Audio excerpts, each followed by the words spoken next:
Kisah Ratu Bajak Laut dari Irlandia, menjarah kapal dagang, lalu berkompromi dengan Ratu Inggris. Ini adalah kisah menakjubkan Grace O'Malley, seorang pelaut, kapten, penjarah, tentara bayaran, pemberontak, bajak laut, sekaligus istri dan seorang ibu.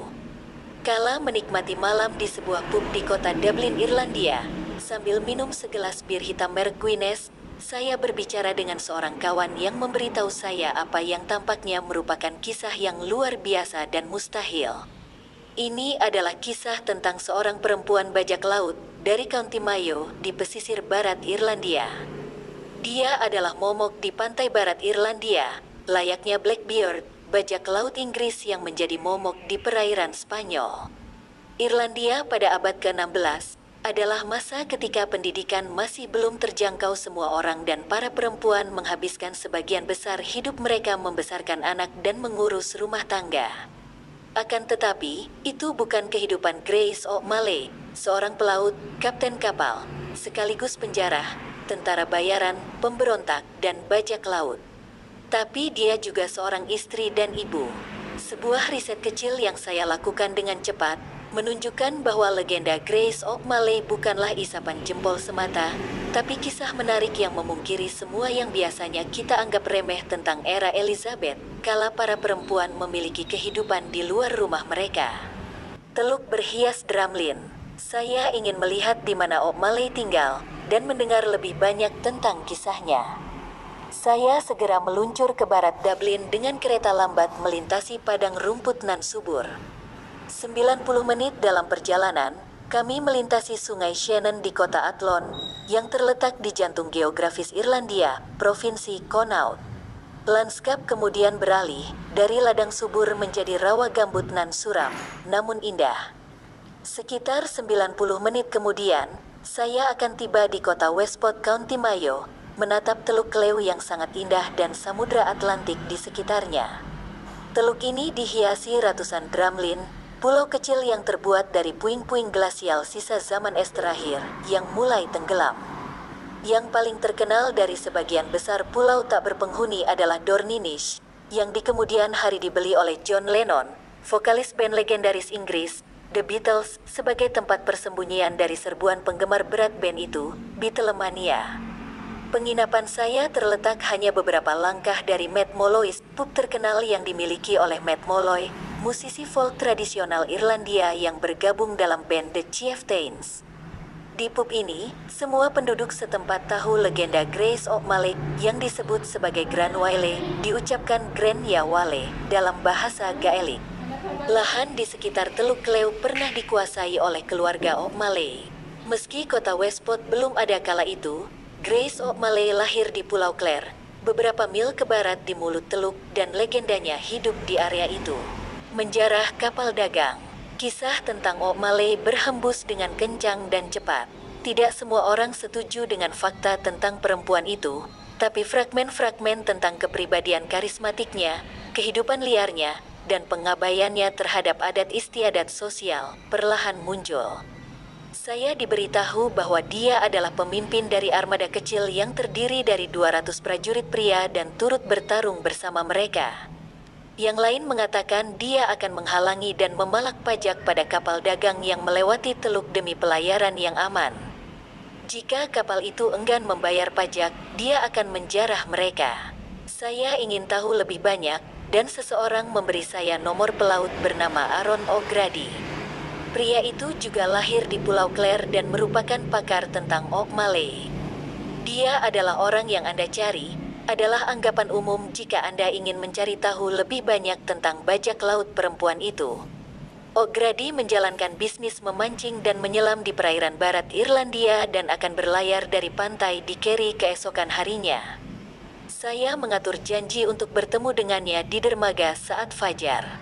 Itu adalah pagi yang berangin dan basah. Tetapi saat kami berlayar, angin turun, hujan mereda dan matahari akhirnya muncul saat kami dengan hati-hati bermanuver di sekitar pulau kecil dan gundukan pasir. Berlayar berbahaya bagi mereka yang tidak waspada, kata O'Grady, saat kapal pesiar miliknya The Explorer sepanjang 54 kaki itu berbelok 40 derajat. Itulah sebabnya teluk itu adalah tempat aman bagi Grace. Dia lahir di menara yang kita tuju dan dibesarkan di perairan ini.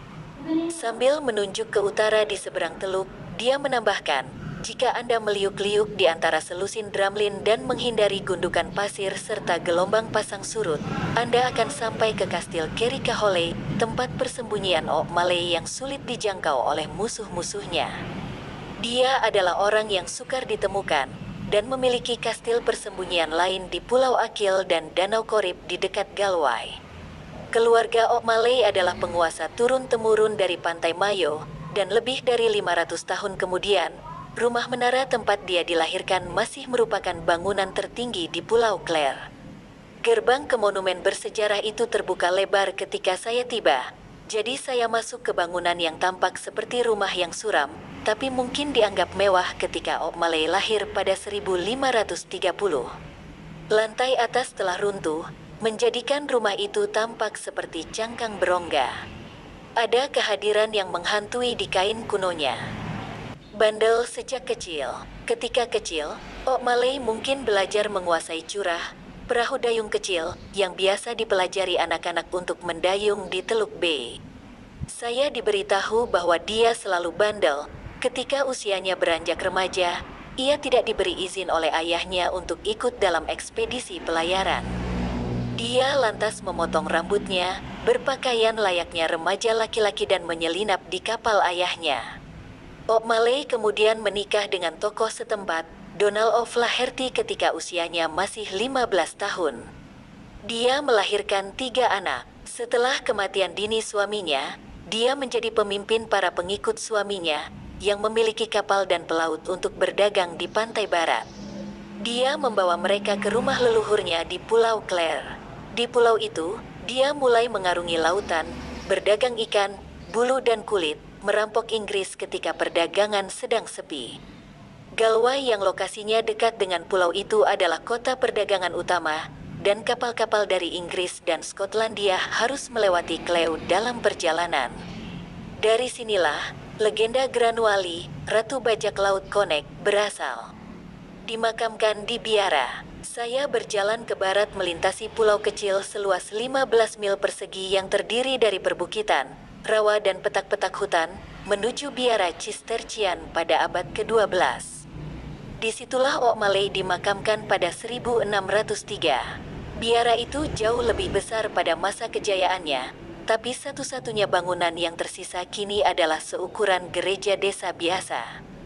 Di dalamnya ada lambang yang menggambarkan kehebatan berburu, berlayar dan bertarung keluarga Ok Malay, tapi pemakaman Ok Malay tak terlihat dimanapun.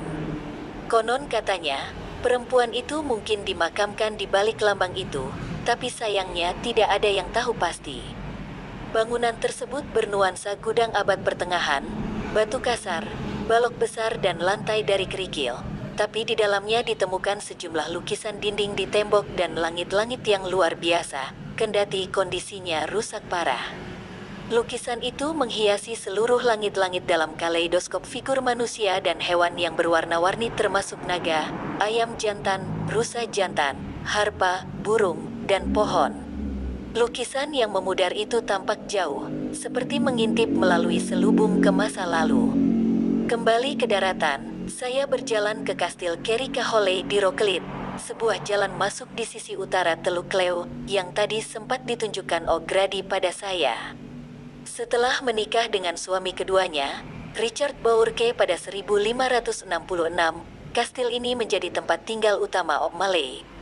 Daya tarik terbesar dari kastil ini adalah bahwa bangunan itu sulit diakses dan memiliki pertahanan yang sangat kokoh. Konon dikisahkan bahwa setelah setahun menikah, keduanya bertengkar.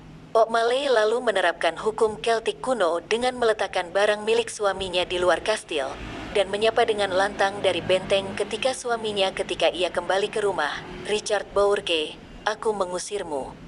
Mereka kemudian berdamai dan rumah tangga mereka tetap langgeng sampai kematian suaminya 17 tahun kemudian. Bertemu Ratu Elizabeth I. Ketika Bourke meninggal pada 1583, pertikaian antara Ok Malay dengan Inggris meningkat, memicu penangkapan putranya, Thibaut. Pada September di tahun yang sama, Dia berlayar ke Inggris, menyusuri sungai Thames ke Greenwich Palace dan bertemu Ratu Elizabeth I. Ia lantas merundingkan pembebasan Thibaut dengan sang ratu.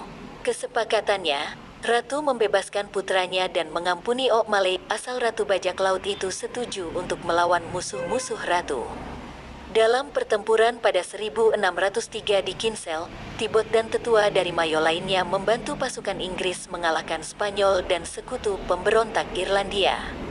Ini mungkin salah satu alasan yang membuat O'Malley tidak diakui oleh sejarawan Irlandia. Hal lain adalah perilakunya yang tidak seperti perempuan lainnya, dengan mencemooh setiap hukum, tradisi dan kebiasaan sosial yang ada pada saat itu.